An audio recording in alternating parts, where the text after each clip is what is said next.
Hey folks, Jeff Salzman here, and welcome to the Daily Evolver. Today, my guest is integral philosopher Steve McIntosh, who's also my good friend and neighbor. And he's going to share his ideas and experiences around spiritual adventure.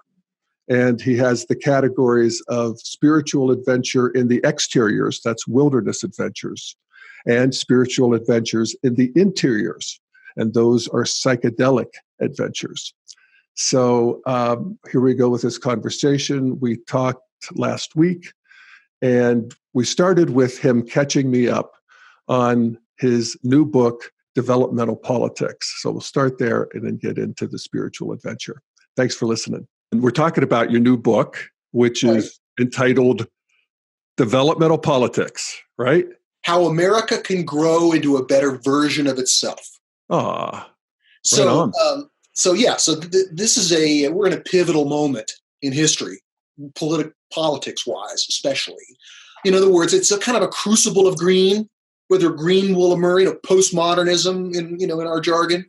If this progressive postmodern worldview is going to emerge into something that's going to supply a healthy moral system for Western civilization, or whether it's going to continue to create all kinds of turmoil and backlash. I mean, both are trying to happen at the same time. And so the integral perspective that can not just see postmodernism as an evil ideology, or not just see it as the world's, future by itself, an integral perspective is desperately needed right now. And in my experience, modernity has antibodies against the integral perspective, which we would expect and predict.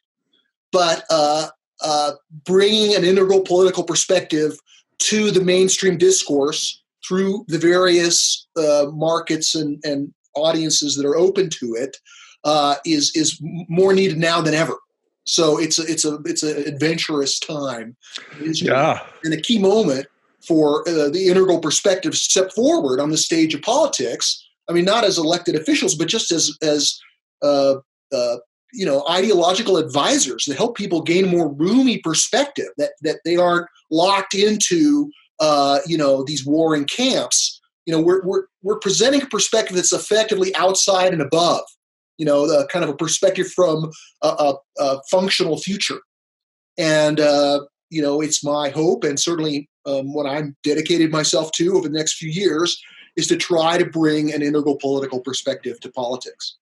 Yeah. Well, I'm excited about the book. Of course, I've read it in the galley form, and it's brilliant. And thank you in advance. And people stay tuned for Developmental Politics. Yeah, it's due out early next year. It's in the publishing pipeline now. Unfortunately, these things take forever. They do. Like molasses. I know. But, having it be properly published and not just putting it out there by myself is I have to do it. That's a good thing. Yeah. And so I'm, very much looking forward to my next book. Cool.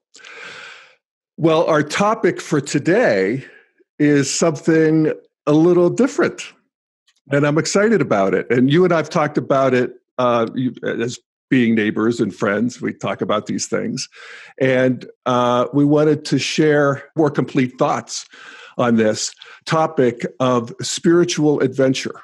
Spiritual adventure. Right. Yes, exactly. As you've sort of framed them in the categories of exterior adventures, right, and interior adventures, right, and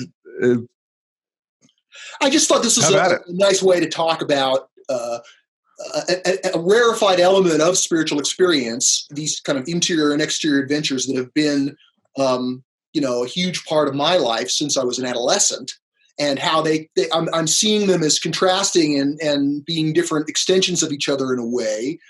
So what I'm going to talk about is adventures in spiritual experience as experienced through wilderness travel, right? Backcountry, backpacking, trekking, wilderness experience, and the experience of entheogens or psychedelic drugs. Okay, and those are the exteriors and the interiors. The exterior adventures in the wilderness and the interior adventures on psychedelics. And I mean, both of these are kind of, they're a little bit secret. You know, I mean, they're esoteric in the sense that while they're known and you could go online and read tons of material about both.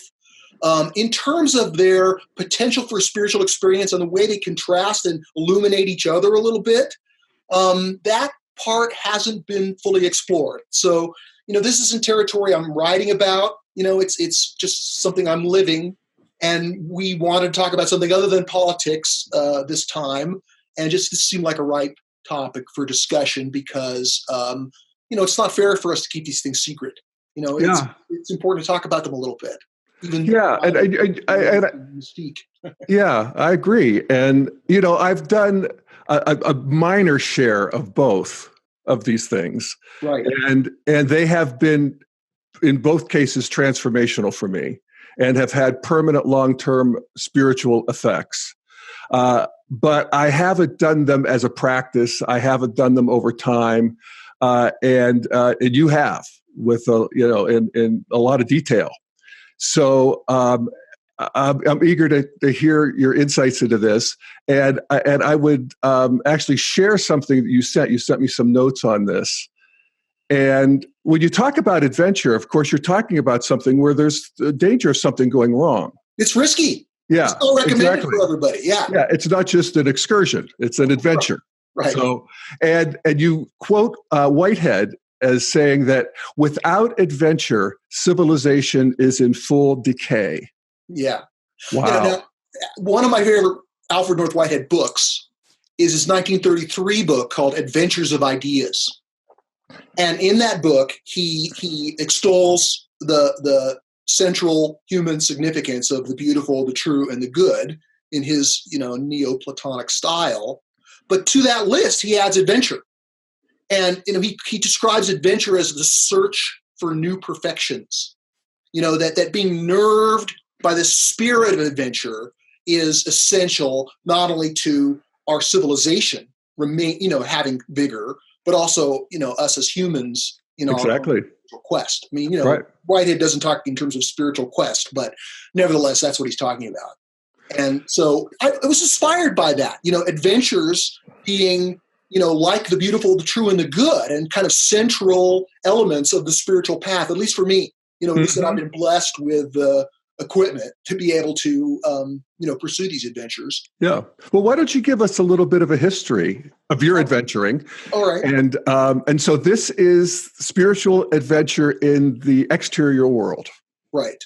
So when I was never an athlete.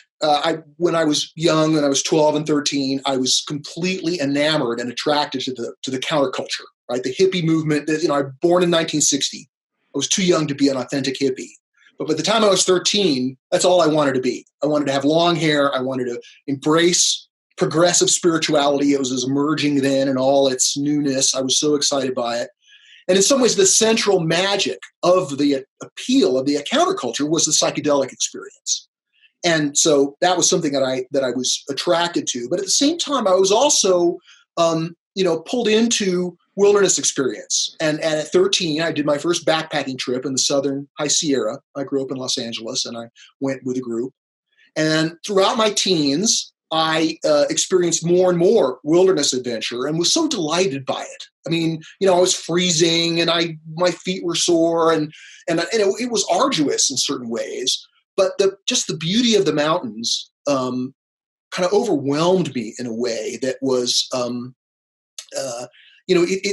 people always say this about profound spiritual experience, that it's, beyond, you can't put it into words, you can't articulate it. But there's certainly been some great sages in history like John Muir who have done a pretty good job at articulating the spiritual experience that goes with wilderness. In terms of my stories, throughout the 70s, I pursued it. And then when I became a semi-professional athlete as a bicycle racer, many of my friends were into backpacking as well. I mean, in the United States, for your international listeners, backpacking is not going to hostels and traveling around Europe. It's wilderness experience where you're at least, several miles away from the nearest trailhead or cars, and you're in the backcountry, either in the mountains or the deserts. And the High Sierra in the late 70s was a place that called me, and it came to be in a kind of a spiritual home for me. I eventually did the entire John Muir Trail and climbed many of the major peaks of the Sierra.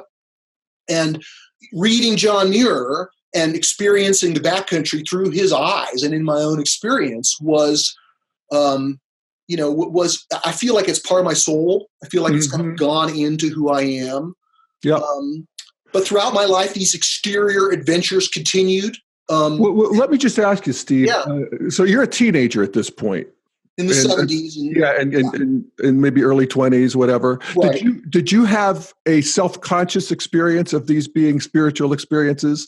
Or was this just something that was happening and you weren't framing it as such? Oh, no, definitely. The thing that attracted me most about the counterculture was what we today call progressive spirituality, right? Alternative spirituality. And so I embraced that as my identity and read everything I could get my hands on, and was, I didn't have a solid belief system or a lineage or a path that I followed, but I knew that the ancient triad of truth, beauty, and goodness was in some ways a very important element of my spiritual path. And I had an intuition about it. It's continued throughout my life.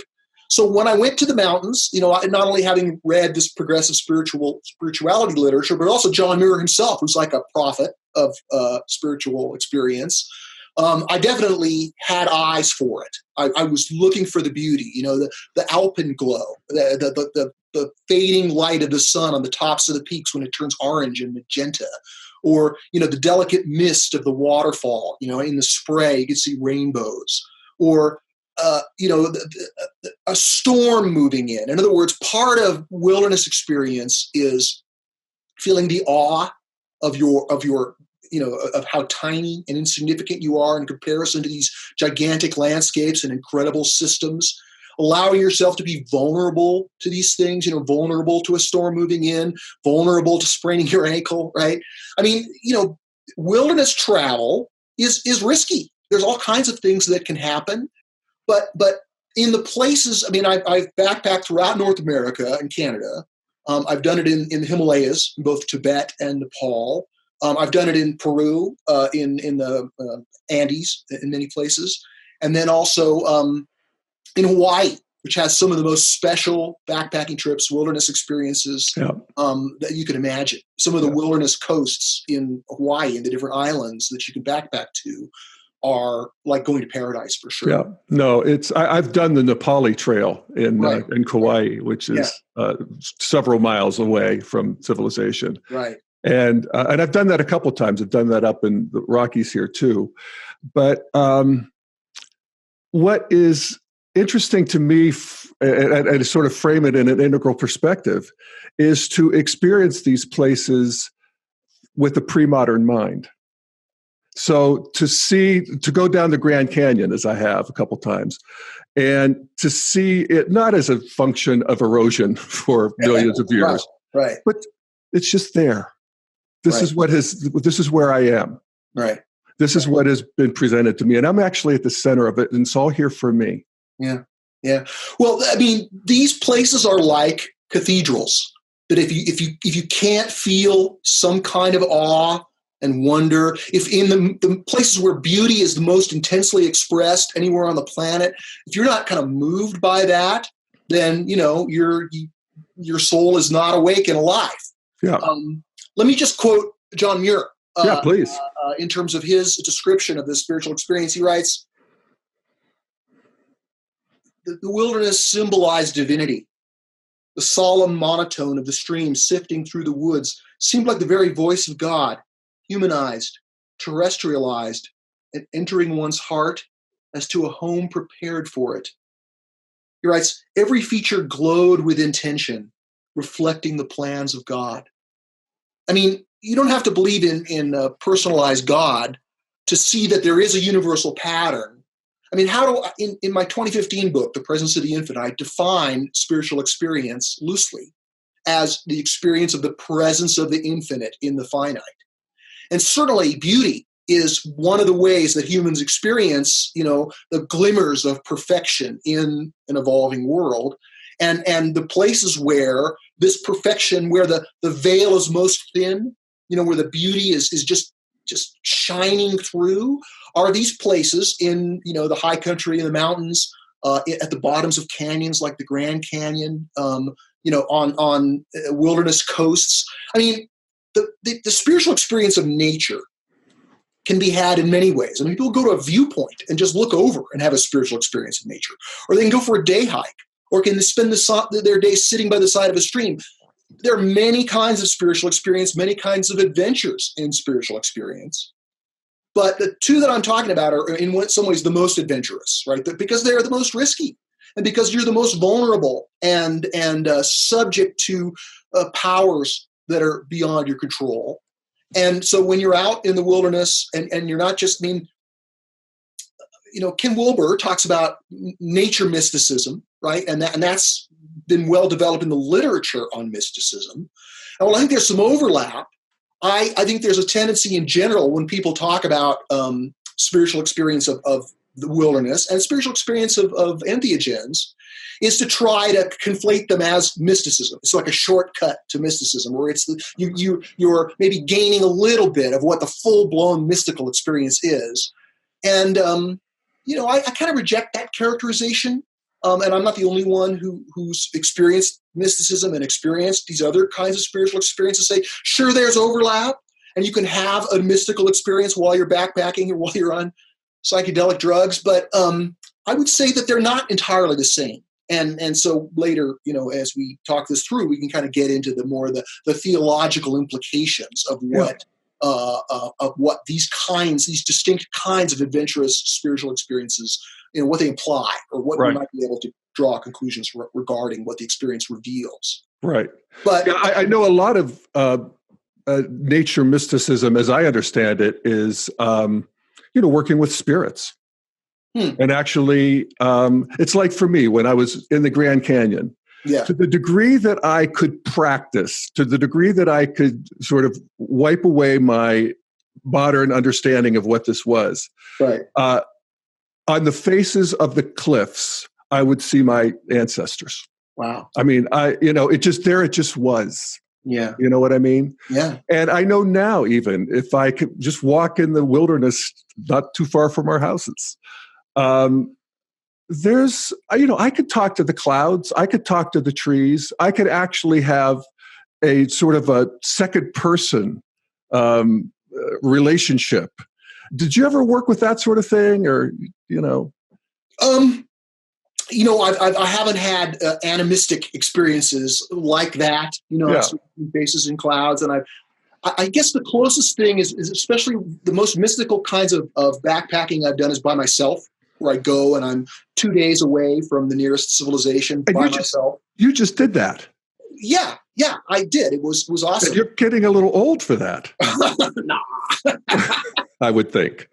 Well, we'll have to see. But I remember being 19 and going into the Yosemite backcountry in October when there was nobody there in 1979, and feeling like I was being watched in a positive, loving way, feeling like I was cared for, feeling like that I was alone and it was spooky and I was a little scared. Yeah. But it was all going to be okay. There was a kind of don't worry in the background, even though, I woke up with a foot of snow on the ground and I was freaking out, but, part of it is that these exterior adventures, the simplicity, the fact that you're free from the world and all you have is this little sack of gear, and that's all you need, right? You're just liberated in a way that makes you appreciate that, I'm an earthling and I belong to the earth. And this body has been crafted over millions of years to be this incredible entity that can traverse the world and be, a pioneer, explorer in this realm. And so, I guess the heart of the spiritual experience that comes from the adventure of wilderness is just the dimensions of beauty in the context of solitude, in a way that you're just reduced to the elementals. And you just realize how much you're cared for. I mean, not just like by a spiritual presence, but by the earth itself.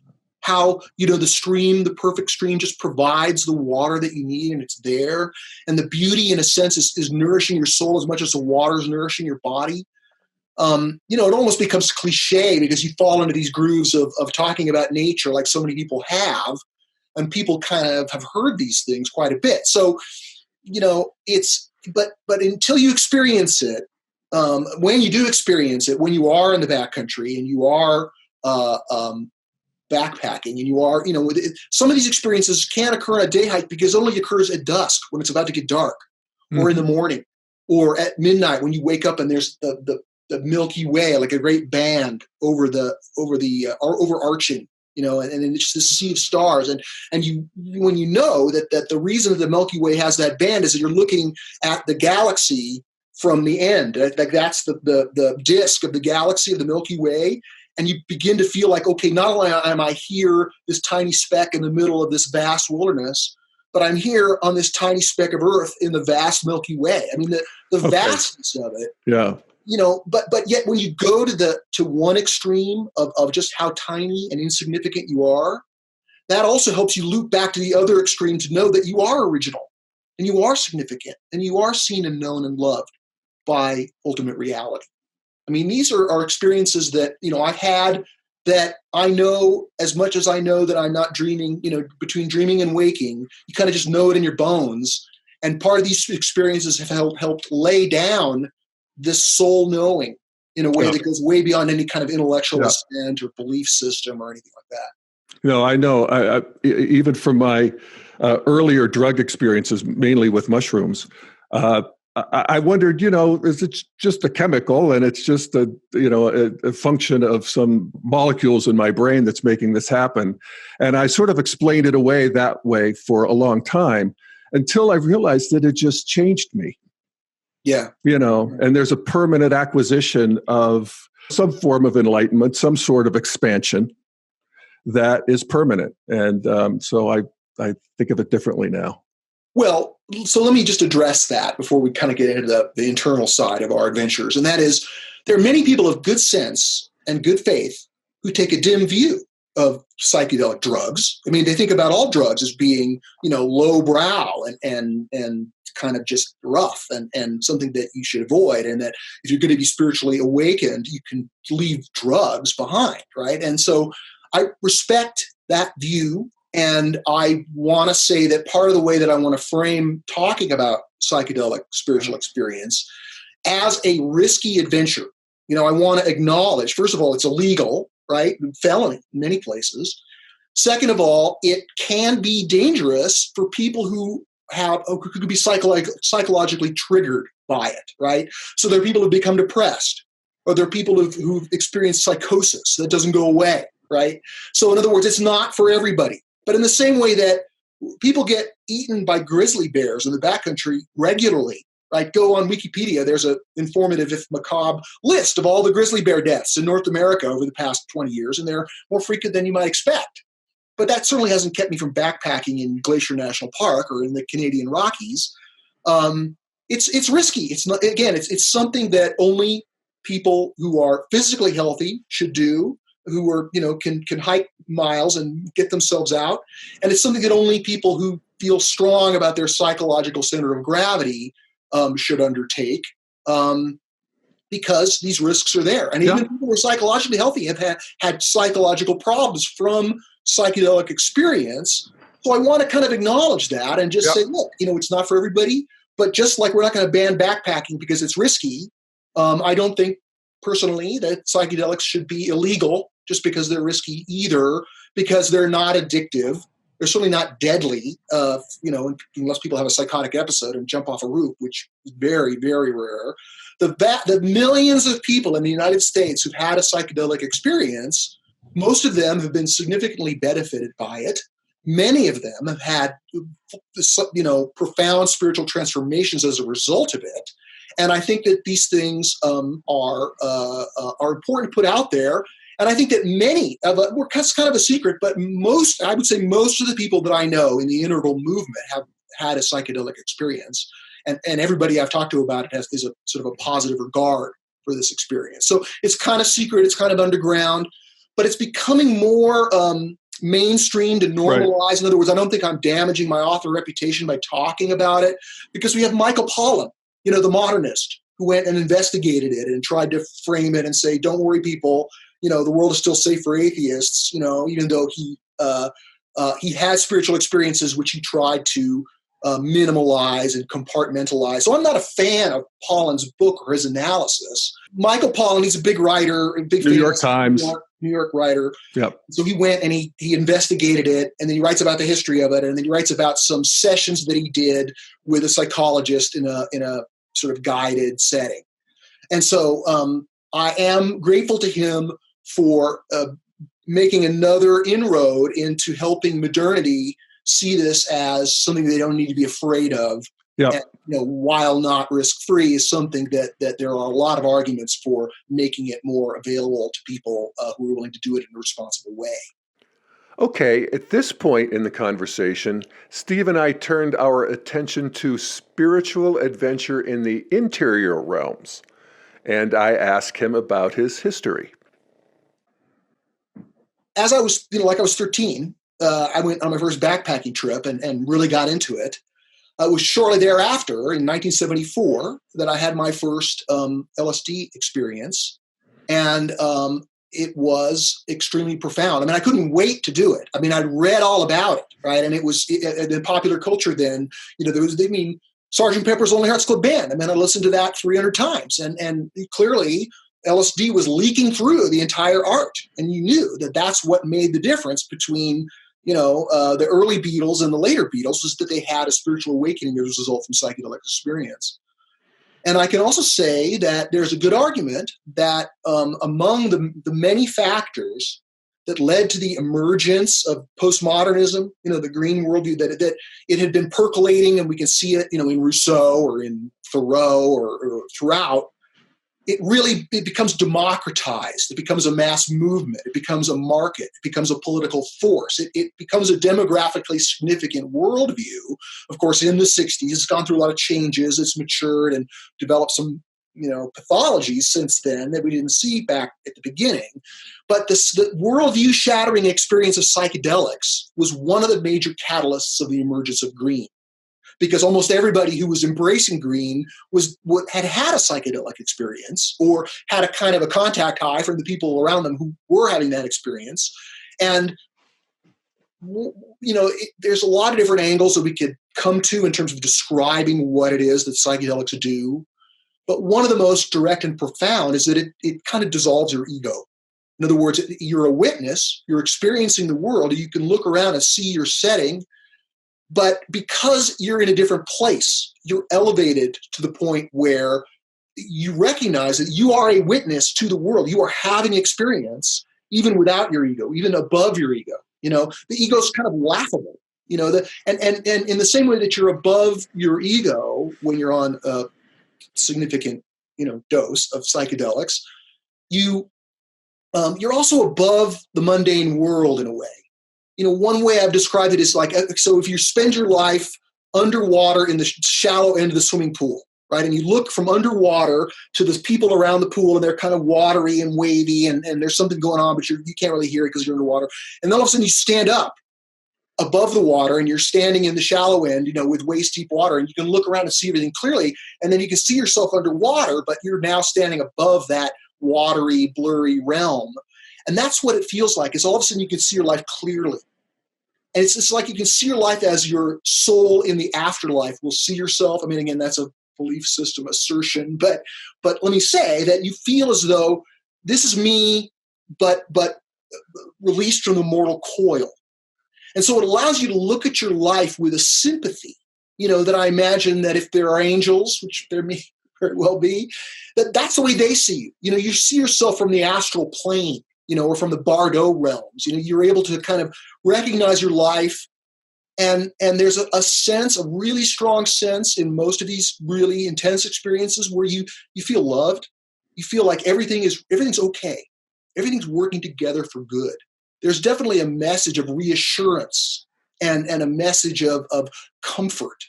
Now, there could also be uncomfortable experiences, which we can talk about when we talk about some of these specific substances. Yeah. Well, my mushroom trips were pretty reliable, and I didn't know what I was doing at first, and I wish I had. But they had always three pretty discernible parts. The first would be the ego dissolution, which would be actually, especially early on, and I've done this maybe 20 times in my life, maybe less actually. But that ego dissolution was terrifying. And I was like, what did I do? I took too much. I hate this. What's going on? That sort of thing. Paranoia, contraction, fear, not wanting to look in the mirror, that kind of stuff. And then the second phase would be sort of where the world would be stage lit. And everything is just in Buddhism, they say that it becomes a symbol of itself. It's just all it needs to be. And that's a beautiful, mystical kind of view of the world. Right. And then that third stage would be what you just discussed, just this sort of fluid then movement into this big pool and lake of everything's okay. Yeah. And hallelujah. Yeah. Well, it's almost like you can laugh out loud. The world is so perfect. The beauty of everyone and everything is so intense that it's just like you get a cosmic giggle out of it. And the laughs. Oh my God! That maybe especially as I learned what was going on, that first stage could be quite funny. And I'm glad I was able to learn how to reframe that. But doing this stuff with knowing what you're doing, which is kind of what we're doing here, is helping people figure some of this out, really helps. Yeah. Well, I mean, the thing that kept me coming back, I mean, in some ways, some of the more profound psychedelic experiences that I've had, I have felt as though that was a sacred thing and that I need to take some time to integrate that I'm not in a hurry to do that again. This is not entertainment. It's not a form of self-gratification. It can be difficult. It can be a white knuckle experience, and so, it's something that's done very occasionally and hopefully as a sacrament. That's the way to use it for spiritual experience. But one of the things that kept me coming back to it is what's been described as the noetic quality of the experience. And another way of describing that is this cosmic consciousness. Like I've gotten insights which I kind of knew in my cells. The truth of it penetrated me like an X-ray. It's sort of like, and I was reconfigured by the truth of it. It was so powerful. I was so transparent to the truth of it. And many times, maybe every time, there's a moral. In other words, it seems as though the experience has given you a takeaway for you that's tailored to your life in this moment. Like, remember this as you go forward. So it's almost like, your guru gave you a mantra or a watchword to live by. And of course, those changed throughout my life, throughout the decades. As I have had different spiritual experience, different psychedelic experiences in different parts of my life. This noetic quality has been, it's as if it's talking to me. Maybe it's my higher self talking to me or whatever. But you just trying to write things down. At one point, I realized on a very deep LSD experience that the most central truth that we as integralists had to try to deliver to the world was that consciousness evolves. I had a yellow pad and I wrote down consciousness evolves and I put an exclamation mark on the pencil, and I went back the next day and I looked at it, not just the meaning of that sentence and how I've incorporated it in my own teaching, but just the line quality. How the artists talk about line quality, like Picasso's lines just had a quality that were just, he was able to just produce the line. Like Jimi Hendrix, when he plays the string, there's just the way he plays it that just gives it its aliveness. Well, the line quality of my little doodles from my, deep depths of my trip, it was as if, that there was a different form of consciousness that was writing that. Wow. Because it looked different than anything I would normally write. Wow. And so that's kind of how I sort of remembered it. It was like, whoa, this is a message from the universe, Right on. Yeah. I hope you kept and framed those. No. Oh, well. But I can still remember it, when I had my near-death experience, which is, again, overlaps but not the same. I'm sure that'll flash before my eyes. It's like, the vivid memory of this evolves written horizontally in big, bold letters scratched across my yellow pad. Yeah. Well, the truth of that is certainly well worth the deep contemplation. Right. I'll tell you that. These experiences. So I mean, there's a culture behind it, which also has its kind of murky parts, but there's an intellectual culture behind psychedelic experience. I mean, just like, wilderness experience has John Muir as one of its major prophets. Terence McKenna, the late Terence McKenna, writer, psychedelic impresario, is many people in the psychedelic community kind of regard him as a little bit like John Muir. In his writing, he kind of inspired us all and kind of took a bellows to the magic and kind of made it flare up a little bit. And, he also said some crazy stuff that's just new age and wacky. But so I'm not, when in the intellectual department, I'm not a big fan of Terence McKenna, but just in the spirit of the playfulness and the vividness of his descriptions, I'll always be his fan and admirer. What's he have to say? What's his? That I got to party with him a little bit. Oh, really? Yeah. You met him and partied with him? I smoked a joint with Terence McKenna. What's his basic thesis, or what's he have to say? I'm not sure I could summarize that, but some of the things that he would say, for example, is he encouraged people to take, to view psychedelics as an adventure and as an adventure in spiritual experience, right? So he says, don't think of it as taking a small dose and going to a rock concert. Think of it as taking a large dose, or what's known as a heroic dose, what I would call a sacramental dose, although any dose can be sacramental. When you take an amount that's designed to really put you out there, just like you're backpacking, right? You can't go back to the car that day, right? Same thing with a sacramental dose of psychedelics is that, McKenna would say, if you do 4 grams of mushrooms and sit alone in a room, you're going to think Ferdinand Magellan is second to you. Right. Yeah, I've been there. Well, and that's sort of, just like there's this realm, especially in North America, of wilderness. One of the things that psychedelics awakens you to is the vastness of the internal universe, the interior universe, as we might say. In other words, it's not, the quadrants are helpful, and I know that Wilber has talks about the vastness of the interior universe.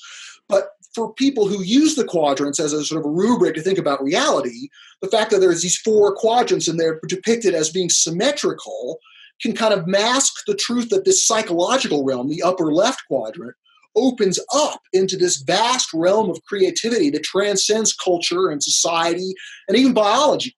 Even though there's neurological activity going on, and indeed psychedelics are work by changing your neurochemistry, like different substances are like playing keys on the keyboard.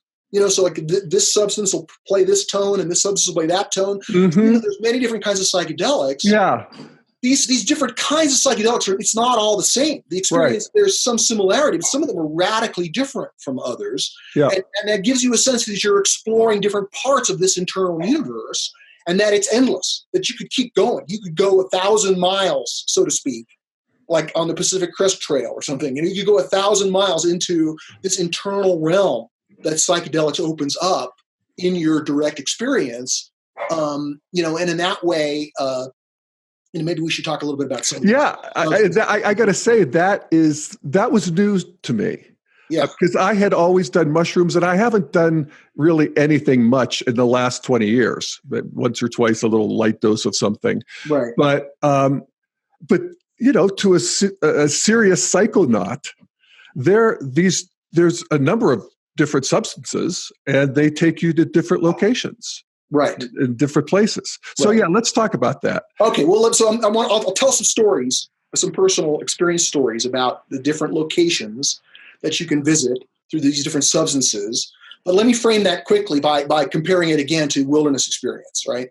So there's wilderness experience, and anytime you go into the wilderness anywhere, right, on the Appalachian Trail or, any place you can get away from civilization and just be there by yourself or with your group with nothing but your little sack of gear, at nature's mercy and immersed in her beauty, that's great. But the most intense spiritual experiences of backcountry experience are associated with locations themselves, sacred locations, right? So a lot of these have to do with sort of the topographically significant parts of North America, like at the foot or the summit of great mountains, like up in in southern Canada, there's this provincial park called Assiniboine.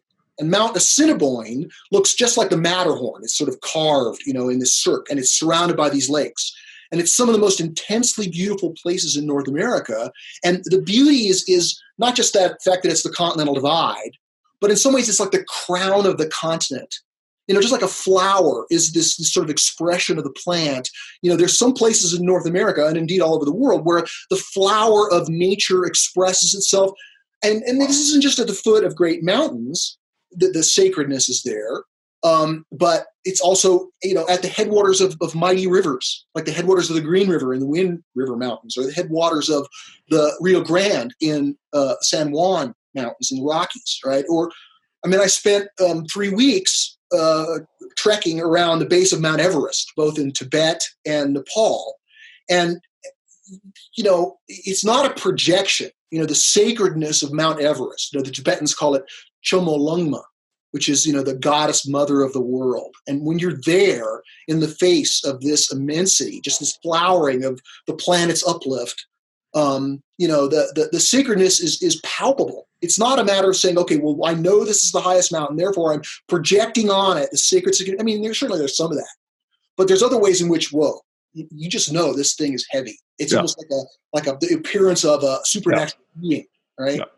And sacred locations, you mentioned Kauai, right? So one of the premier backpacking trips in the world is the 11 miles across this gnarly, muddy trail along the cliffs to Kalalau Beach, which is a wilderness beach. I did it. Hawaii. So right on, The Kalalau is like paradise. There's these green cliffs with the towers and the waterfalls coming right down onto the beach.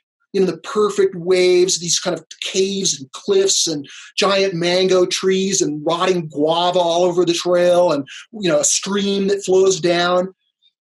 There's a headland right above that stream overlooking Kalalau where there's a ruin of an ancient temple, a hi'iau, as they call it. And I remember being there, and we were standing in the hi'iau and we were watching schools of dolphins right off the coast. And all of a sudden an owl came and landed on the corner of the hi'iau ruin, like about 30 feet from us. It just came and lighted there. And we said, whoa, look, there's an owl. And we sat and we just watched the owl and the owl watched us. It was spine-tingling sacredness. I'll never forget, as if, this spot was welcoming us in a way. Yeah. It was greeting us and loving us. Nature, nature's arms were around us. And just that feeling. And of course, actually, just let me. Yeah, go ahead. I sat at that same heiau and had one of the most intense spiritual experiences of my life, where I looked down at my foot and I saw that my foot had, like the vines that were growing everywhere, had grown into the stones.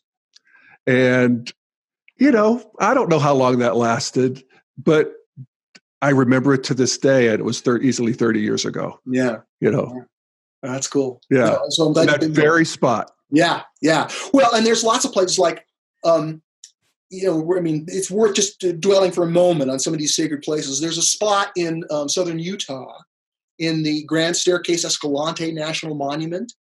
It's got the sort of rather vulgar name of Coyote Gulch, right? Gulch. It should be called Coyote Wonderland, because down there in this canyon, which if you drive there, all you see is this sort of dusty plain. You have to backpack to get to it and then go down into it. And the beauty was across scale. It was fractal in the sense that the intensity of it, you just look up at the sides of the cliffs, and it was just the desert varnish, and the way that the plants and the trees were integrated. But then you look at your feet, and just every little thing, just the way the wood is eroded, and the way the water's flowing, and the way the ferns are growing, where the stream falls out. You feel as though you've died and gone to heaven, and you're there. That's like Kalalau. Everything's perfect. Right. It's like, it was placed there. Right. It's like Zen monks came and arranged everything. Yes. But of course, it's better than that. Better than that, because God did it. Yeah. Yeah. Yeah. Well, that sense. And of course, when you overlap, when you do psychedelics in wilderness, which I've done many times, then, I mean, it's just, you just have to fall down in the dirt and just laugh and you feel so grateful. You feel so loved. You just, I don't know. It's easy to get overly gushy about this. Now I have not, I've done in 1974. Since then, I've had many phases in my life when I've had varieties of psychedelic experiences, which I'll talk about. But, I haven't done a psychedelic experience for about 5 years. It may be ripe, coming soon. Maybe when my book is done, I'll have another journey. But, I sort of feel as though I've dissolved my ego plenty. I need to kind of try to gather my ego together now. Yeah. I don't know if I'll do it again or not. It's funny. I've lost the desire to, in a way. I don't know what that's about, but again, I so value and cherish what I gained from the trips I did when I did them. Right. So just like there are these intensely beautiful, intensely spiritual, sacred external places that you can adventure to, it's almost like each substance is its own sacred location, right? Because the substance kind of takes you to a location in the internal universe that is fairly consistent, right? So there's lots of misinformation and a lot of dilettantism, especially in the past, about people talking about these things. I mean, they had one trip, and so now they're experts and they're going to tell you all about it and how it fits with the perennial philosophy, et cetera. Well, in my experience, in this sort of underground culture of the hundreds of people that I know who take this medicine as part of their regular spiritual practice, we compare notes, and indeed the experiences are remarkably similar, even though each one is unique, even though the same substance can produce different experiences in the same person. There's also some remarkable similarities that point to, well, you can say maybe this stuff just tricking your mind. Right? Maybe you're on a drug and everything you see is a hallucination, and therefore you can't put any stock into it. But I think the bottom line for recognizing that whatever this is, even if it's totally subjective, totally psychological, totally just a trick of your brain chemistry, the fact that you're changed and altered and made into a more spiritual person as a result of these experiences, most of them have elevated me spiritual. I've had the direct experience of spiritual growth as a result from going through that, right? And sometimes it wears off, but there's part of it that never wears off. Like, there's this funny bumper sticker that you see around Boulder sometimes. It's a takeoff on the life alert, help, I've tripped and I can't get up, right? Well, the bumper sticker says, help, I've tripped and I can't get down. I've seen it. And so there's a way in which that spiritual growth is permanent. I mean, just like a near-death experience, for most people who have an authentically intense near-death experience, they're not afraid of death anymore. Right. They're sort of awakened to their space in the universe in a way that changes them forever. And I can report that that's definitely been the case with me in some of these more intense psychedelic journeys that I've taken. And so each one is a sort of a trip to a sacred location in the interior universe.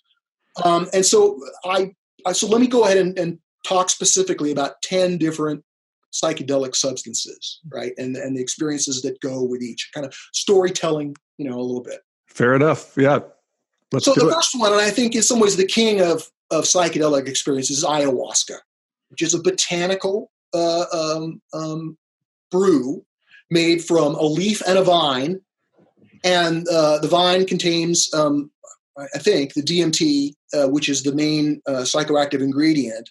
But the DMT has to be sort of gradually metabolized by your mind. And there's this other chemical, the harmaline, which is an MAO reuptake inhibitor that helps the DMT unfold in your experience over like a 4-hour period, right? So how these ancient shamans discovered that if you take this leaf and this vine from the millions of different species in the Amazon, which is where this originates, and you brew them together into a tea and then you take them, I mean, it tastes so bad, right? So the first time you take it, you think, no big deal. It's like a tea. I drank it. It was a little bitter. The next time you take it, it tastes worse. And then the next time you taste it, it tastes like really bad. And so the more you do it, just when they uncork it and you smell it after you've done it 4 or 5 times, you want to get sick.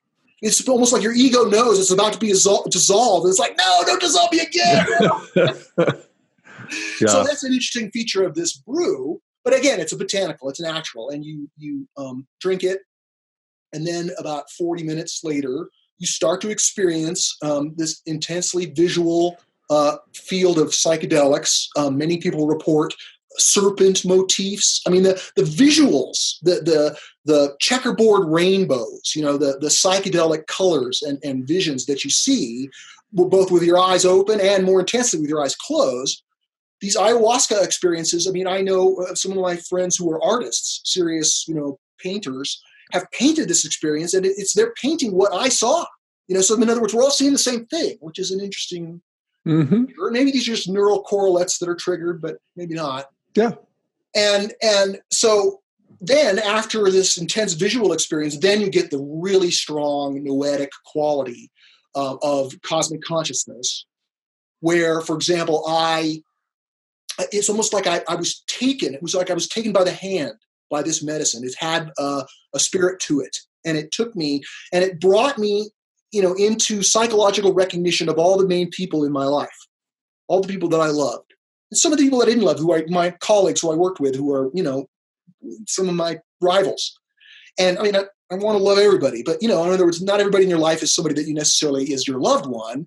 And yet I went on this journey where I went and I just loved on every one of them. I just felt like, oh my God, this person is such a blessing in my life.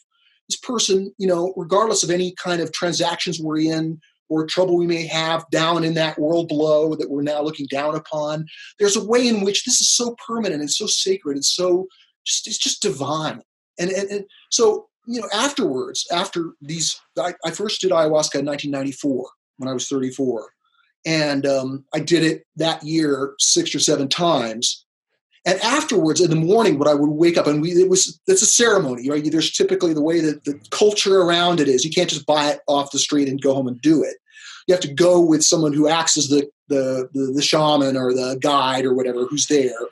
And so you do it in a group, and typically you spend the night, and then you wake up in the morning and you have a potluck breakfast where you share your experiences. And it's almost a little bit like a group therapy session.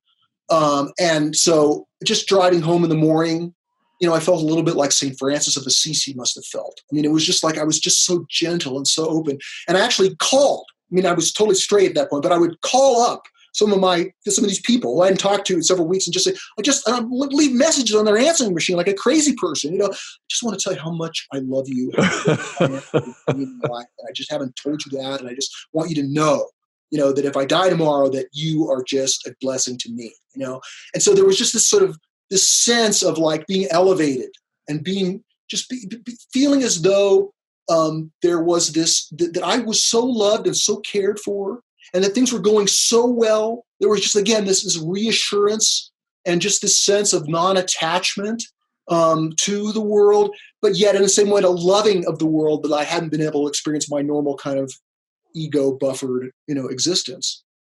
So ayahuasca, I think is one of the things about it is it's called a purgative, because a lot of people experience throwing up, and so that's a lot of people don't want to do it because, oh my God, I don't want to throw up, right?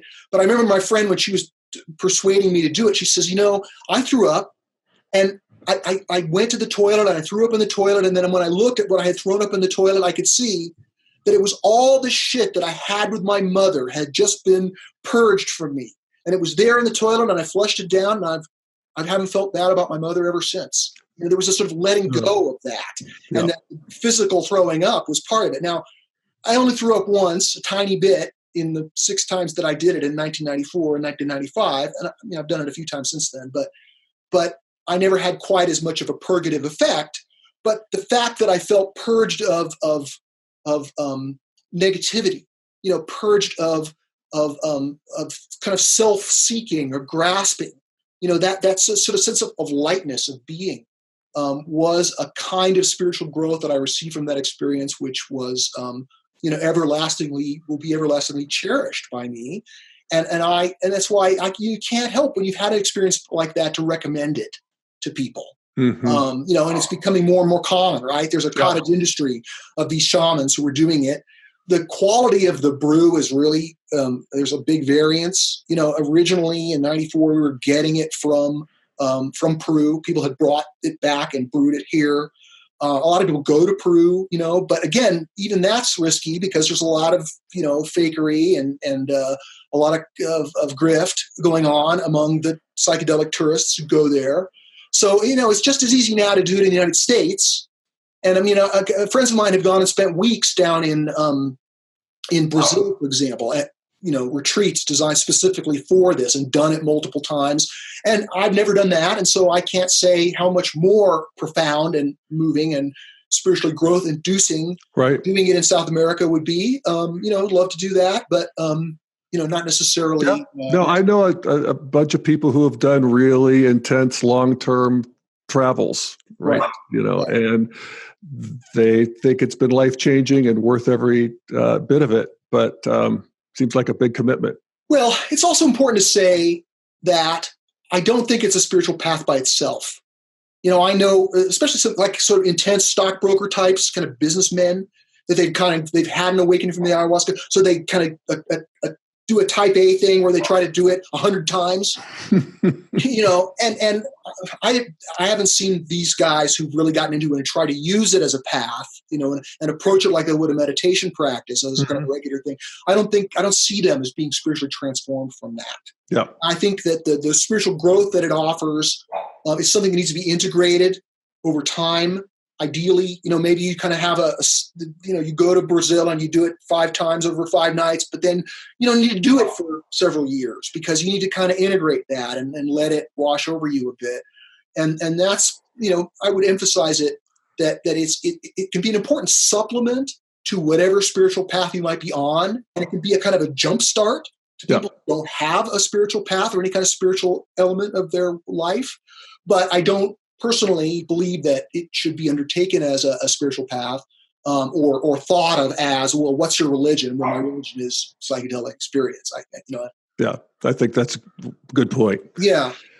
So let me just say that I've actually made a list of 10 major psychedelic substances, and I'll go through and briefly talk about my experiences with each one, most of which I've done many times. So ayahuasca, certainly, I would say the most spiritually profound and the most sort of needed by our larger society. And, the New York Times has done at least 10 different articles about ayahuasca, so it's becoming sort of chic now. And I hope that doesn't ruin it or otherwise, kind of take away some of its important mystique. But ayahuasca has certainly been the most life-changing for me. But people who are familiar with the medicine often talk about the experience in terms of power and light, right? And so each experience has a different combination of these two in a way. The light being the noetic cosmic consciousness, the insights you get about being loved by the universe, about being connected to everything, about universal patterns configuring everything. There's all kinds of, cosmic insights that you get about your life and about the universe. But there's also the power, the fact that you're at its mercy, the fact that your ego is dissolved, the fact that you've been alchemically, transformed by it. And some substances are more about the power, and other are more about the light. At least that's one way of framing it. The other botanical and very prevalent psychedelic, of course, are psilocybin mushrooms, which are, you have to know people in the counterculture to get your hands on these things. But if you're an integralist, then your connection to the green counterculture is sort of part of how you get to an integral awareness. But the fact that it's not that something as, culturally and spiritually significant as psilocybin mushrooms, which have been, done since antiquity, and all these substances have. I mean, psychedelics were a part of antiquity, East, West, and of course, indigenous peoples worldwide have recognized the religious significance of these botanical substances. But the psilocybin mushrooms, one of the great things about them is that you can get, unlike ayahuasca, where you have to go and there's a shaman and, you have to be with all these people and they're throwing up and, it's kind of an ordeal. Psilocybin you can go and take by yourself, by the fireside, or out in nature, right, by yourself.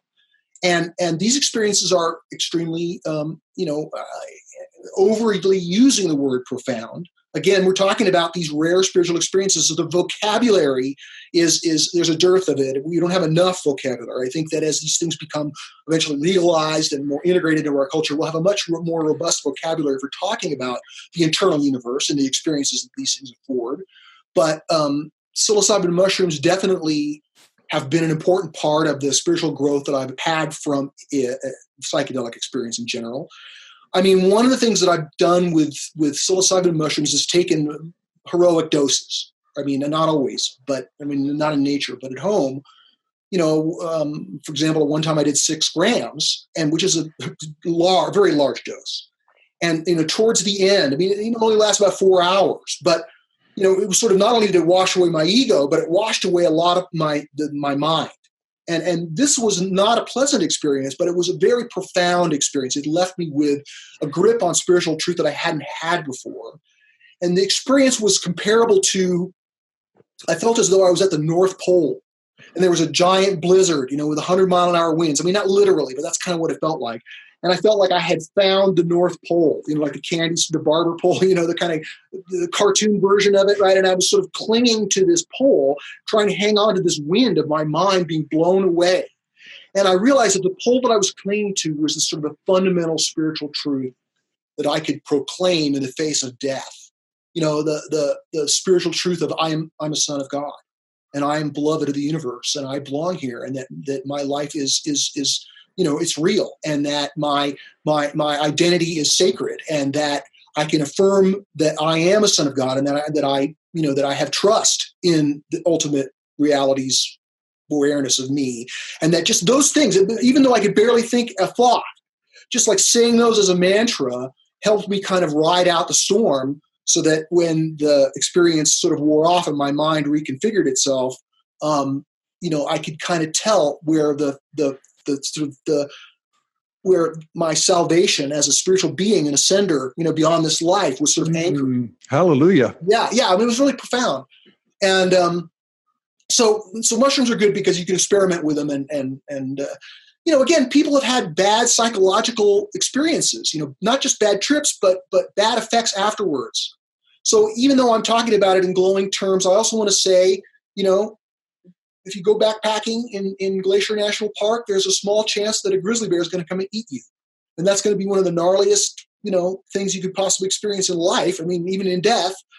So again, I want to keep touching back on, this is not for everybody. It's adventure. It's risky. But if you're up for it, if you're nerved by the spirit of adventure in the eternal universe, then these are things that you might want to consider checking out. Moving down the list of indigenous psychedelics, we have, of course, peyote, which is the foundation of the Native American church.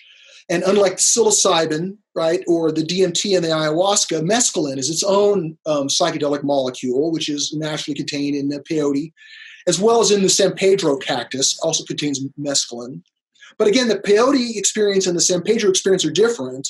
The San Pedro is very much about the power, not a lot of light, whereas the peyote is more balanced with power and light, in the sense that the visuals are a little different. It's more of a yellow palette as opposed to a maroon palette. and the trip lasts a lot longer. Like ayahuasca lasts about 4 hours, mushrooms last about 4 hours, peyote lasts, I don't know, in my experience, 12 hours. And definitely a worthwhile experience, but harder to get a hold of, and I've only done it a couple of times. Then there's a very interesting psychedelic, which is also natural, and that is what's known as 5-MeO-DMT. Right, this is the excretions of the toads, the southwest desert toads of Mexico, on their backs. And they excrete a venom. Okay, all right. What? Toad venom? Yes, I have. But how in the world did we discover that the excretions on the back of a toad would get us off? Well, it's a very interesting story. As part of the mainstreaming of psychedelics, there's now a television program called Hamilton's Pharmacopoeia. It's a series. It's produced by Vice, and it's about this young kind of chemist, graduate student, hipster guy who he's sort of intellectually interested in all the different psychedelics. And so they produce this television series where he goes around and he has different experiences with these different psychedelics and talks about their history. I mean, it's more about the chemistry and the culture than it is about the interior universe, but it's fascinating nonetheless. And one of the episodes is about the 5-MeO-DMT, where he apparently tries to suss out how they came up with this. This was not something that was done like peyote by the in time immemorial by indigenous North Americans.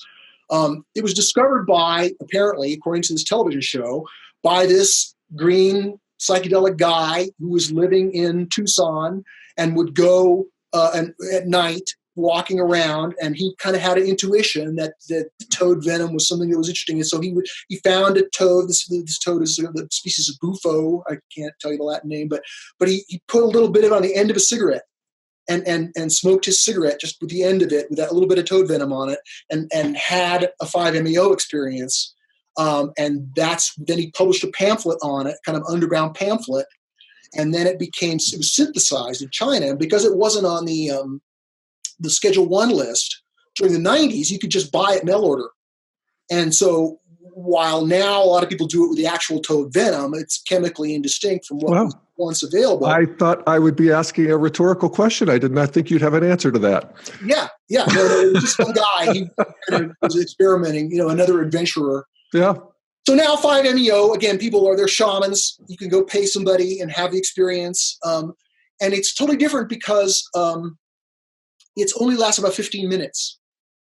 But it's very much like a near-death experience. I haven't had a full-blown near-death experience. I've had something close, but I've studied the reports and I've read many accounts. And I think among these different psychedelics, this is probably the most, the nearest to it. In my experience, I felt as though I was sitting in a room on a chair, and you smoke it, and after you take a big hit and you let it out, all of a sudden, I felt as though I was out of my body, like it was an astral travel.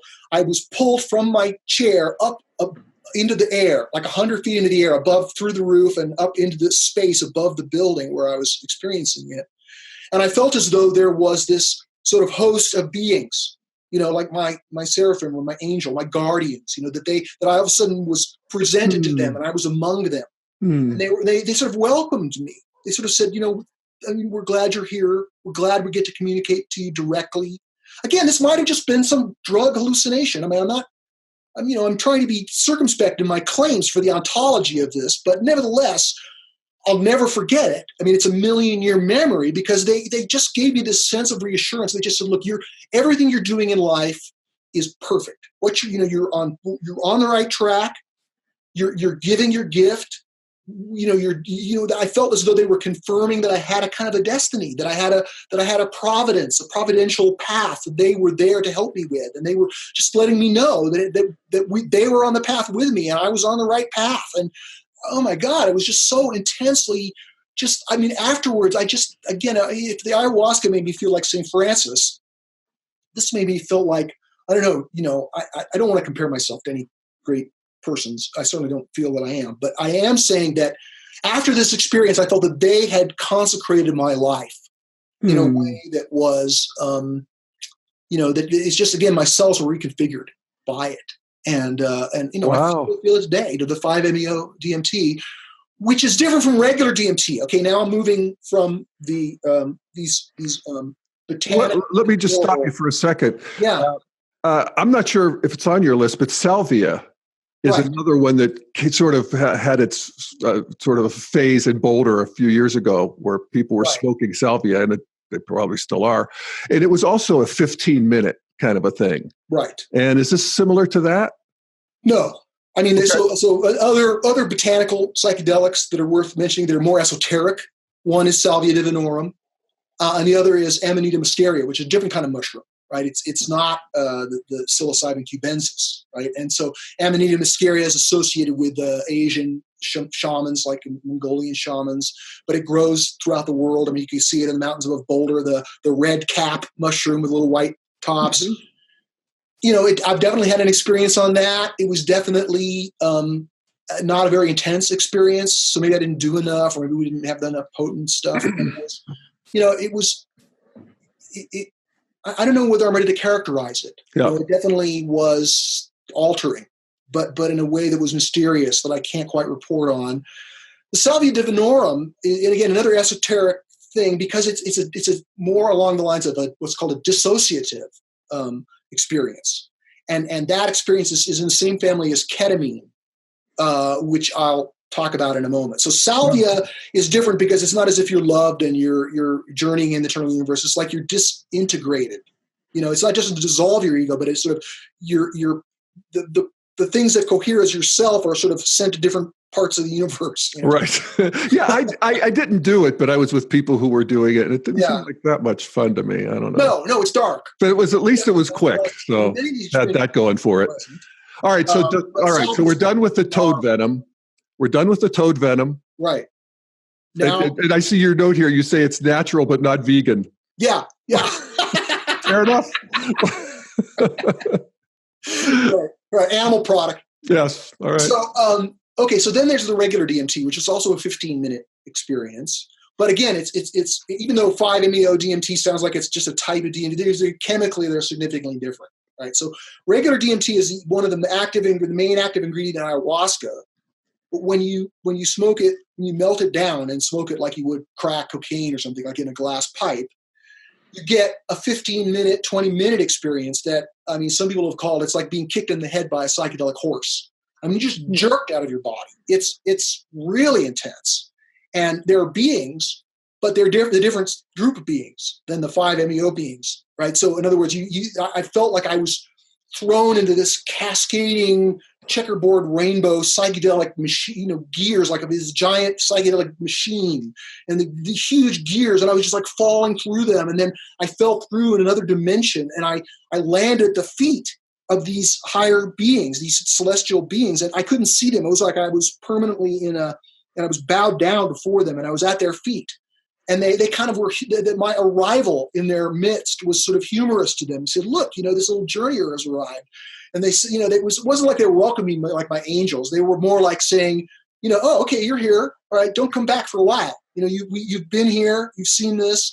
Now go back and integrate for the next 1,000 years, Right. And so, wow.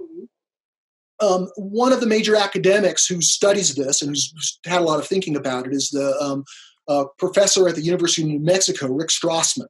So he wrote a very famous book in 2000 called DMT, the Spirit Molecule, where he talks a lot about a lot of the clinical research he did with students who gave them DMT, and he's got all these reports, and he's tried to sort of make sense of it. And I've corresponded with him about this. We'll kind of return to this subject when we get to the theological implications. But what Strassman has said is that these, in all these reports of people taking DMT, almost everybody reports seeing the beings. The DMT beings are like a ubiquitous feature of the experience and almost universal in people reporting about it. And some people describe them as, McKenna described them as machine elves, right? And that's not what my experience was, even though I had read McKenna. Machine elves. Machine elves, yeah. And, but the beings, he speculated a lot about it. So in his 2014 book, which is called DMT and the Soul of Prophecy, he does some very interesting comparisons between the reports of the prophets of the Hebrew Bible, right? The First Testament prophets, how they saw the clouds parting and the angels of the trumpets and all these kind of elaborate descriptions from Ezekiel and Isaiah and all the great prophets of Israel. And then he tries to analyze the phenomenology of those reports to the reports of the students that he's got from the DMT, and he kind of compares. Oh, for heaven's sakes. Yeah, and he sort of says maybe these ancient Israeli prophets had a DMT experience because DMT is ubiquitous, and your brain makes it. It's in like hundreds of botanicals. Even though when the drug that most people get to do, if they do it with ayahuasca, they do it over 4 hours. But if they do the 15-minute intense experience, then they're doing a synthetic chemical. But the DMT that's been synthesized in that way, all it's doing is a synthetic, analog to or example of this ubiquitous chemical. And so there's been speculation that a near-death experience can be explained by, that when your death is nigh, your brain floods your chemistry with DMT molecules, which is in there like dopamine or something. But that's been debunked, I think. And in other words, that was a good hypothesis, but they've looked at it further and no. You can't just explain a near-death experience as a DMT experience because they're different. There's just like there's the phenomenology of the beings that everybody encounters and the machine and everything. With an near-death experience, there's a whole elaborate phenomenology. It's reported again and again and again of thousands of reports. People never read anything. It wasn't like it was planted in their brain and that's what they expected, so they projected it. It's like, no, they never even knew there was a thing called near-death experience. Right. They had one. It changed them spiritually. They reported it, the tunnel, the light, the beings, and thousands of reports are saying the same thing. So again, maybe this is just a neural correlate that's triggered, but it sure doesn't feel that way. Yeah. Right. So, so DMT again. I did it twice. That was enough. I'm not in a big hurry to run back for that experience. I don't want to be kicked by the horse again. Yeah. But definitely worth. I mean, it was part of this exploration. Like, wow, I'm glad I went to that internal location. Yeah. Because it taught me something about reality that I wouldn't have otherwise known. Yeah. But it's like, what I don't know. The reality is way bigger than what we can see in our little mortal coil here. Exactly. The internal universe, it's vast. And once you see it, you can't unsee it. It's just, it's there. It's a permanent thing. Yeah. So then moving now to, of course, the most historically significant psychedelic, I would say, at least in the modern era, which is LSD. Again, I first did that in 1974, and I've done it, and I haven't done it in a while, but I've definitely done it throughout my life, many times. It's been a touchstone. The biggest problem is that it takes 12 hours. You're tripping hard for like 6 hours, but then there's this backside where you're not straight, but you're not in the depths of the trip. And some of my most profound insights, philosophically and spiritually, theologically, have come from that backside, where I'm still digesting it. And one of the most mysterious and fascinating things about LSD is that the dose that you need to take is almost homeopathic. So I took 6 grams of mushrooms, right? That's a giant amount of you're physically metabolizing this psilocybin drug, right? But when it comes to the LSD, a typical dose is 100 micrograms. A microgram, it's a millionth of a gram. So, you're not metabolizing a substance like you're drunk on alcohol. This thing is a trigger. There's no way. It's so tiny, the amount of actual chemical that you're taking into your body that gives you this 12-hour journey into the depths of reality. I don't understand how it could be 100 micrograms, but yet that's part of the mystery of it. Yeah. Clearly, we can explain it. Okay, well, it's playing keyboards. So it all it takes is that little homeopathic trigger to unlock this cascade of neurotransmitting events that then make, instead of your parts of your brain talking to themselves, this kind of gives you a way of your brain talking to each other. But I don't think it can be adequately explained or reduced to a neurophysiological explanation. Right? I think there's some mystery to it that all the neurochemistry in the world is not going to unlock or reduce. So LSD, again, has transformed our culture because it's been democratized. Because, a hit of window pane was $3, and there were these underground chemists making it, but also LSD can spoil. It can go bad if you don't keep it in the freezer or something. And so when you take the bad, everybody's seen Woodstock, the movie, right? And they get on the, Wavy Gravy is on the PA saying there's some bad acid going around, It's like, well, yeah, it can reduce in a kind of a negative experience if the purity of what you're taking is been contaminated. And that's another reason why, maybe not LSD, but some kind of psychedelic experience, I would say, should be legal for political reasons. If you're a cancer patient and you can take mushrooms and it changes the way, if you're a terminal patient, this is, people who are near the end, when they're given psilocybin experiences, it's like a weight coming off of their shoulders. They report feeling as though they're not afraid of death anymore. That they have a calmness about it, that they're almost looking forward to it, that they're just relieved and they're just spiritually assured, and they're just, there's like a benediction that they receive from this blessing. And this is so profound. If these cancer terminal ill patients who are being ministered to by this substance, why shouldn't this experience be available to everybody?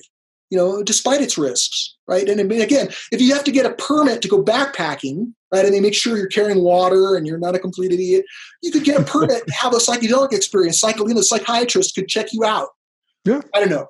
Well, it feels to me like we're moving in that direction. It's certainly with ketamine is being now used to treat depression, and I think there's a new legality about that I'm not sure the details. Sure. Well, I've and seen it. ayahuasca has been used to treat addiction. Dennis McKenna, Terrence's brother, who lives on and who's an academic at University of Vancouver, British Columbia, he's done a lot of experience with people who are heroin addicts or alcoholics who have an ayahuasca experience and the spiritual awakening of it.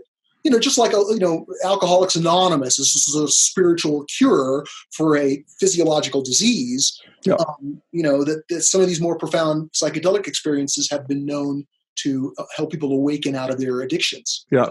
But if you think culturally, there's sort of a cutting, frothy edge experimenting with it. Right. It doesn't seem like it's high on the list of things that the feds are prosecuting. I mean, there's sort of a de facto, it seems in Boulder that there's plenty of psychedelics floating around, and I don't see many people getting prosecuted for them. I mean, I don't know.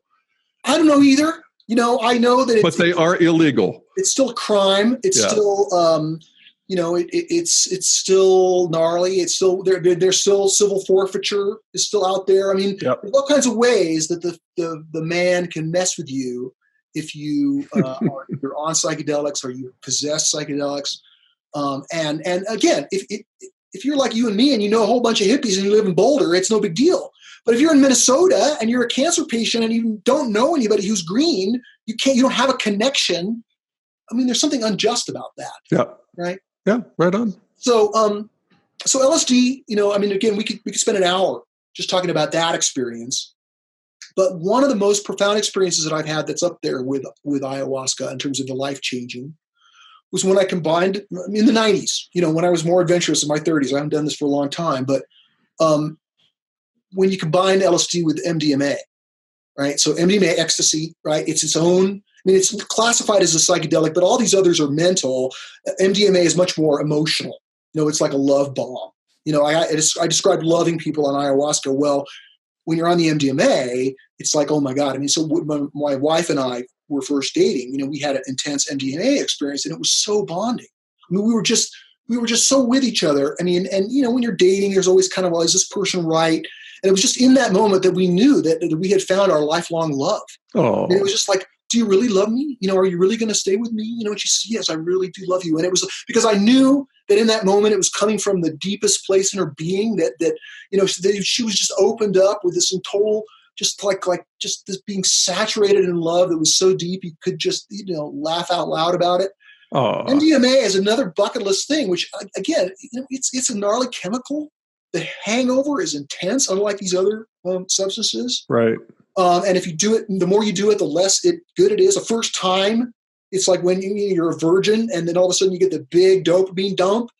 It's like the most euphoric experience you've ever had. And just the euphoria, the pleasure. The pleasure is just like, it's like a 20-minute orgasm, just keeps going on. And then afterwards, it's like, you're on the plane and you take off and you're pinned to your seat.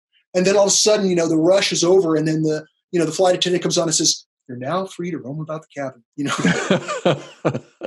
for the next 4 hours, you're just like in this world of wonder where you're just emotionally open-hearted and you're just so accepting and so loving.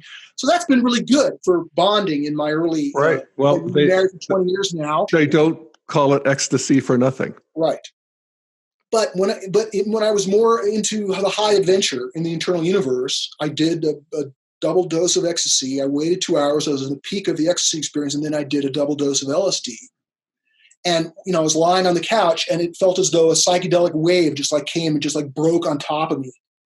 And then it was like I was behind the veil. It was, literally, that's a cliche almost, but it was as if that the astral realm, the Bardo realm, or whatever, there's this kind of alternative universe that's there that we can't see. And all of a sudden that became transparent. And I felt like I was behind the veil and I could see the world as the angels see it, so to speak. Mm. And I listened to music and I just sort of felt like the profundity of history was so deep and that the path, like history was the universe's greatest art, that human history for all its drama was creating a kind of unique and beautiful art, that the course of human history, could be viewed from outside this world as a kind of a giant masterpiece of art. And I felt as though in this event that went on for, 10 hours, it was as if in my little house that an artistic world-changing masterpiece event had descended on the house. Like in The Wizard of Oz, when the house lands on the Wicked Witch, that we felt as though this thing had just descended on us, and that from the experience that we had, the world outside was changed forever. This is a sort of epical event that had changed the vibration of the world. Now, again, all this was, drug hallucinations, right? But just the feeling of expansiveness, the feeling of being part of history, the feeling of being able to make history, just in the internal thoughts, let alone any products or artifacts I might be able to create. This again is in your memory; it'll never leave me. Oh, that's fantastic. So just moving down the list here towards the end, I will mention ketamine because it's another one of these 15-minute experiences when you do a significant amount of it, a sacramental dose of it. You are disintegrated in a way. I had an experience, I think probably about 10 years ago on the rooftop of my friend's house on Venice Beach. We went up to his rooftop and we laid down these chaise lounges, and we did the ketamine, and just like the roaring waves of the beach below us, and Los Angeles at night spread out, all lights in front of us, and just this experience of being part of the woodwork, I guess is how some people describe it. It was this, I was dissociated. It's like time stopped. And in some ways, I guess this is one of the closest things you can have with a chemical substance to a non-dual mystical experience, because my subject did collapse.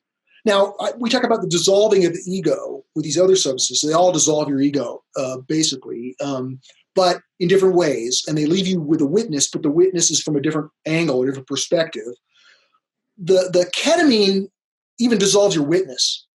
I mean, even though I still had an experience and I can report to you this experience, not all of it, but some of it. But in other words, my witness was more disintegrated than any of these other experiences, because there was nothing left of me. I was just sort of part of the world, and time had stopped. And it's almost like the holodeck, like in Star Trek, they have the holodeck. It's this sort of virtual reality, and it comes down, and then you're in the holodeck, right? Well, that's what it felt like my reality of my experience came down, and I was in this sort of white space outside of human mind. And yet, I was still there. Wow. And again, it was edgy. There was something kind of dark about it. Again, not fun, but definitely an adventure, and definitely worth once. Once. And that's the drug that has been proven so effective with depression. Well, small doses. These people who were taking it, not enough to kind of have their mind disintegrated temporarily. Yeah, right. But you could kind of see how that would help. It's kind of one of those things. Again, it's just like I want to visit all the great backpacking trips of the world, even though you can be rained down the entire time, or it's freezing, or it's expensive, or ketamine was one of those sacred places I wanted to go visit, and I did, and I have no desire to go back, but I'm glad I went. The final experience, the 10th one that I'll mention, is ibogaine, or iboga, which is from Gabon, I don't know how to pronounce that country in Africa, but it's a botanical, and it's being used now as it's found to be the most effective psychedelic for treating addiction. There's all these kind of edgy clinics in Tijuana where people who have heroin go and they take the ibogaine. They have this profound experience. It's a psychedelic journey for sure that takes some time. I've never experienced it. It's sort of on my bucket list, like going to the wilderness of New Zealand. I haven't been there yet. It's one of those backpacking destinations. So I'd like to do it. I'm not addicted to anything, but I would like to go and visit that location because other psychedelic people that I know have, and report that it's as profound as ayahuasca, but definitely. Wow. Interesting. Well, that's quite a journey through quite a panorama there. Let me end then by talking about some of the theological implications of this, right?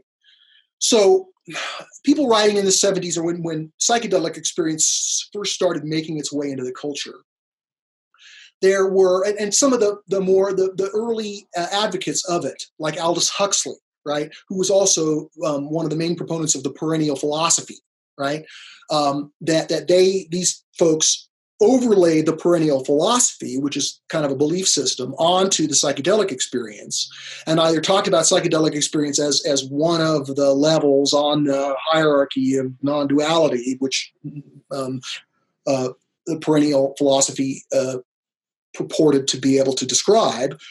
So that ontology of these levels of ascension were sort of overlaid so that the height of the psychedelic experience was said to be the same as a unitive experience or a samadhi experience, right? So Houston Smith, who a big religious scholar, very thoughtful guy, a big Advaita Vedanta proponent, who knew the Timothy Leary crowd and who did it with them in Boston around the same time that it was sort of in its heyday in '66. He talks about it and he tries to say it's a shortcut to mysticism, and that what you're experiencing with psychedelics is what the mystics experience when, in their reported through history. And I think that there's that's been sort of rejected by a lot of people who think about this, intellectually and theologically, and I certainly reject it. I think you could have a samadhi experience of psychedelics, but for most people, the experience of unity that they have is different. I mean, psychedelics are a unique experience. They're not the same. It's not a shortcut to mysticism. It's its own slice of the internal universe. And while there's overlap, again, there's uniqueness too. Mm-hmm. One of the things that, again, I mentioned Rick Strassman, the DMT academic, one of the things he's argued is that in his thousands of reports of DMT and other psychedelic experiences, that actually the reports correspond more to a theistic theology than they do with a non-dual theology. Not just the beings, but feelings of being loved by ultimate reality, and not that the witness remains, that your subject doesn't just dissolve. Again, I don't think we can use psychedelic experience as a prop for either theism or non-duality. I think that whatever your path may be, that these can be a powerful supplement. Mm-hmm. And in some ways, they're like a Rorschach test for your belief system, right? Mm-hmm. So if you're already, a proponent of perennial philosophy, in some ways it's going to confirm that. And if you're a Christian, you might experience angels and the love of God. So, there's ways in which it doesn't disconfirm nor confirm any particular kind of theology. But I think that, so Sam Harris has done psychedelics. He talks about them, and he talks about their profundity. And maybe that's what accounts for his atheistic spirituality, right? He can't deny spirituality in some form. We can't just completely toss it out like Richard Dawkins does, right? Or call it ridiculous. There's something to it, but I think that like Pollan, who's a modernist, Sam Harris, who's a modernist, these guys, one of their aims of having the experience is to sort of prove to themselves that they can overcome it, they can compartmentalize it, they can frame it as safe, just like they want to do with psi experiences, right? Any kind of paranormal things. Oh, well, I'll put down $30,000. Anybody who can prove to me paranormal experiences, I'll give them $30,000, and nobody's taking the bet, and therefore, there's that kind of, they know that people who want to maintain a materialistic worldview can feel where that worldview is threatened. It's threatened in near-death experience. Yep. It's threatened by paranormal experience, and it's threatened by psychedelic experience. Yep. So they're very keen to compartmentalize it and put a frame around it so it doesn't seem so dangerous to their worldview. Well put. And unfortunately, it does, I would say, powerfully dismantle a materialistic worldview, and as it done with modernity as a whole, right? Coming back to LSD, Cadden has sort of cracked the box of modernity that allowed the plant to grow out into a new form of the evolution of consciousness and culture with postmodernism. And now we're faced with the toxins of postmodernism, and that's another discussion.